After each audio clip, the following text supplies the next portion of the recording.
নিজের সঙ্গে বোঝাপড়ায় আমি কখনোই জয়ী হতে পারিনি। সবসময় আমি হেরে যাই। জীবন শুধু আমাকে হারিয়ে দেয়।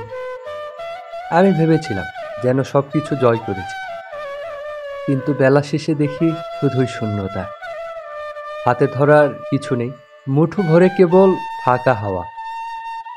হেরে যাওয়ার স্বাদ নিতে নিতে আমি ক্লান্ত হয়ে গেছি।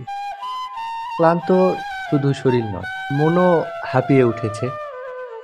প্রতিবারই ভাবি এবার হয়তো জয়ী হব, কিন্তু জয়ের পথে সবসময় আমার থেকে আরো অনেক দূরে সরে যায়। পথে যতই চলি মনে হয় এখনো অনেকটা বাকি। অজানা গন্তব্যে একা একা হাঁটতে যাওয়া কখনো সহজ নয়, তবুও আমি থামব না। যতই হোক, হারের প্রহর দীর্ঘ, কারণ আমি জানি প্রতিটা পরাজয়ের ভেতরেই গোপন থাকে একটা নতুন শুরু, যেখানে একদিন আমি আমার নিজের কাছেই জয়ী হব।